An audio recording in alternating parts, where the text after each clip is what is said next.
अखंड ज्योति अक्टूबर 2021। मंत्र के अर्थ की अनंतता।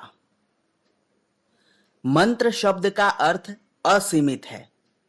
वैदिक ऋचाओं के प्रत्येक छंद भी मंत्र कहे जाते हैं तथा देवी देवताओं की स्तुतियों व यज्ञ हवन में निश्चित किए गए शब्द समूहों को भी मंत्र कहा जाता है।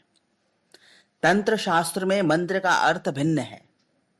तंत्र शास्त्रानुसार मंत्र उसे कहते हैं जो शब्द, पद या पद समूह जिस देवता या शक्ति को प्रकट करता है वह उस देवता या शक्ति का मंत्र कहा जाता है। मंत्र की परिभाषाएं निम्नलिखित हैं। पहला, धर्म, कर्म और मोक्ष की प्राप्ति हेतु प्रेरणा देने वाली शक्ति को मंत्र कहते हैं।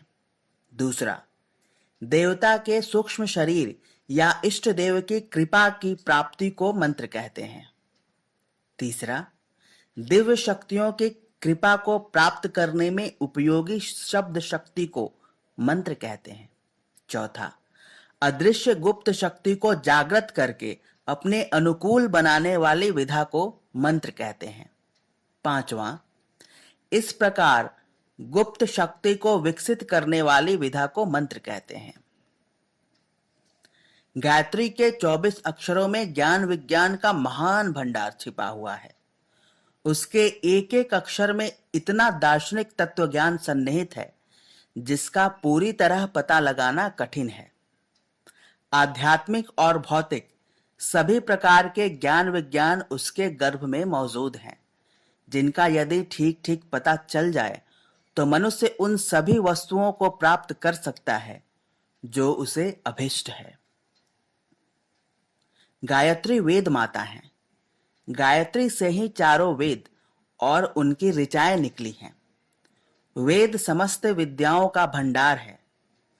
समस्त तत्वज्ञान और भौतिक विज्ञान वेदों के अंतर्गत मौजूद हैं। जो कुछ वेदों में है उसका सार गायत्री में है। यदि कोई गायत्री को भली प्रकार समझ ले तो उसे वेद, शास्त्र, पुराण, स्मृति, उपनिषद आदि की सभी बातों का ज्ञान स्वमेव हो जाता है।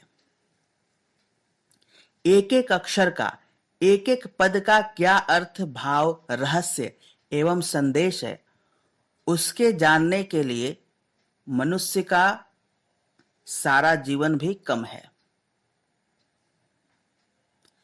गायत्री के 24 अक्षर ज्ञान विज्ञान के 24 समुद्र हैं।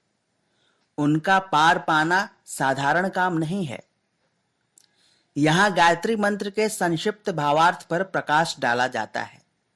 गायत्री महामंत्र है ओम भूर्भुवः स्वः तत्सवितुर्वरेण्यं भर्गो देवस्य धीमहि धियो यो नः प्रचोदयात्। सबसे पहले ओम है। ओमकार को ब्रह्म कहा गया है। वह परमात्मा का स्वयं सिद्ध नाम है।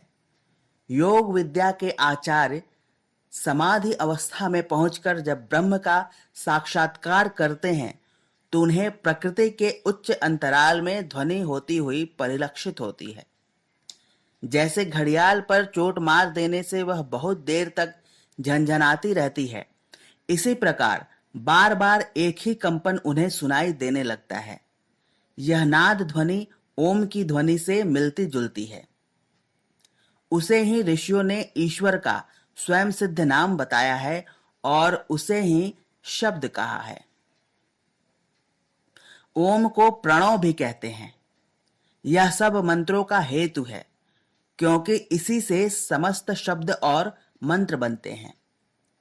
ओम के प्रभाव से व्याहृतियां उत्पन्न हुई और व्याहृतियों में से वेदों का आविर्भाव हुआ। सर्वेषामेव मंत्राणां कारणं प्रणवः स्मृतः तस्मात् व्याहृत्यो जातास्ताभ्यो वेदत्रयं तथा। ओंकार बिंदु संयुक्तं नित्यं ध्यायन्ति योगिनः कामदं मोक्षदं चैव ओंकाराय नमो नमः। अर्थात योगी पुरुष अनुस्वार युक्त ओंकार का सदा ध्यान करते हैं, अतः समस्त कामनाओं की पूर्ति करने वाले तथा मोक्षदायक ओंकार को हम नमन करते हैं। ओम इत्येकाक्षरः ध्यानात् विष्णु विष्णु पुनवापवान ब्रह्मा ब्रह्मत्वमापत्रः शिवताम भवत शिवः। ओम इस ओंकाक्षर मंत्र के ध्यान से विष्णु विष्णुत्व को, ब्रह्मा ब्राह्मत्व को तथा शिव शिवत्व को प्राप्त हुए। गायत्री में ओमकार के पश्चात भुः भुवः स्वः ये 3 व्याहृतियां आती हैं। इन तीनों का त्रिक अनेकार्थ बोधक है। वे अनेक भावनाओं का और दिशाओं का संकेत करती हैं, अनेकों की ओर ध्यानाकर्षित करती हैं। ब्रह्मा विष्णु महेश इन 3 उत्पादक पोषक संहारक शक्तियों का नाम भुः भुवः स्वः है। सत रज तम इन तीनों गुणों को भी त्रिविध गायत्री कहा है। भुः को ब्रह्म, भुवः को प्रकृति और स्वः को जीव भी कहा जाता है। अग्नि, वायु और सूर्य इन प्रधान देवताओं का प्रतिनिधित्व 3 व्याहृतियां करती हैं। तीनों लोकों का भी इनमें संकेत है। सत रज तम इन 3 गुणों से संसार बना है। इन 3 स्वभावों के प्राणी विश्व में रहते हैं। इन तीनों पर विजय का अर्थ संसार पर विजय। इसी तरह अग्नि, वायु और जल की उपासना का अर्थ है तेजस्विता, गतिशीलता और शांति प्रियता का मन में स्थापित होना। इस पद्धति को अपनाकर इस त्रिविध संपत्ति को अंदर धारण करके जीवन को सर्वांगीण सुख शांति में बनाया जा सकता है। तत् कहते हैं उस या वह को। तत् शब्द किसी की ओर संकेत करने के अर्थ में प्रयुक्त होता है। गायत्री में यह परमात्मा की ओर संकेत करता है। परमात्मा का वर्णन विवेचन नहीं हो सकता, इसलिए इस विषय में केवल संकेत ही किया गया है। सवितु। सविता शब्द से साधारणतः सूर्य का अर्थ प्रकट होता है, क्योंकि वह प्रत्यक्षतः तेजस्वी और प्रकाशवान है। परमात्मा की वह अप्रत्यक्ष शक्ति जो तेज के रूप में हमारे स्थूल नेत्रों के सामने आती है, वह सूर्य है। इसलिए स्थूल अर्थों में इस सूर्य नामक ग्रह को सविता कहते हैं, परंतु यह ध्यान रखना चाहिए कि यह चमकने वाला अग्निपिंड ही पूर्ण सविता नहीं है। आध्यात्मिक भाषा में सविता कहते हैं तेजस्वी को, प्रकाशवान को, उत्पन्न करने वाले को। परमात्मा की अनंत शक्तियां हैं, उनके अनेक रूप हैं, उनमें तेजस्वी शक्तियों को सविता कहा जाता है। वरेण्यम। वरेण्यम कहते हैं श्रेष्ठ को, वर्ण करने, ग्रहण करने, धारण करने योग्य को। ईश्वरीय सत्ता में सभी तत्व हैं, जो मनुष्य के लिए उपयोगी भी हैं, अनुपयोगी भी। इनमें से गायत्री के द्वारा हम उन तत्वों को ग्रहण करते हैं जो वरेण्य हैं, श्रेष्ठ हैं, ग्रहण योग्य हैं। धर्म, कर्तव्य, आध्यात्म, सत्यचित्त, आनंद, सत्य, शिव, सुंदर आदि वरेण्य तत्व हैं। गायत्री में वरेण्य शब्द ऐसे ही तत्वों का प्रतिनिधित्व करने वाला है। भर्ग। परमात्मा की वह शक्ति जो बुराई का, अज्ञानांधकार का नाश करने वाली है, भर्ग कहलाती है। सविता का वह तेज जो रोगों और पापों का शमन करता है, भर्ग कहलाता है। गायत्री में इसी शक्ति का आवाहन धारण किया जाता है। गोपत ब्राह्मण में कहा गया है, गायत्रेव भर्ग तेजो वै गायत्री, अर्थात गायत्री ही भर्ग है और भर्ग ही गायत्री है। देवस्य कहते हैं दिव्य को, अलौकिक को, असाधारण को। देवता दिव्य होते हैं। यह भी कहा जा सकता है कि जिनकी इच्छा, आकांक्षा, भावनाएं दिव्य हों, वे देवता हैं। ईश्वरीय शक्ति को देव कहते हैं। शंकर भाष्य में उल्लेख है, सर्वद्योतनात्मका अखंड चिदेकरसम, सर्व प्रकाशक अखंड चैतन्य एकरस देव के गुण हैं। शब्द कल्पद्रुम में कहा गया है, जो समस्त प्राणियों को आत्म रूप से प्रकाशित करता है, स्तोत्रों से जिसकी स्तुति की जाती है, जो सर्वत्र व्याप्त है, वह देव है। सर्वभूतेष्वात्मया द्योत्यते स्तुप्येतस्तुत्येंग, सर्वत्र गच्छति तस्माद् देवः। धीमहि, धीमहि कहते हैं ध्यान करने को। ध्यान का चमत्कार प्रत्यक्ष है। जिस वस्तु का ध्यान करते हैं उस पर मन जमता है, उसमें रुचि और रुचि से ध्येय की प्राप्ति की आकांक्षा उत्पन्न होती है। इस तरह ध्यान बीज है और सफलता उसका फल है। गायत्री में सविता ध्यान का अर्थ है सविता प्राप्ति का प्रयत्न। यह बहुत शुभ है।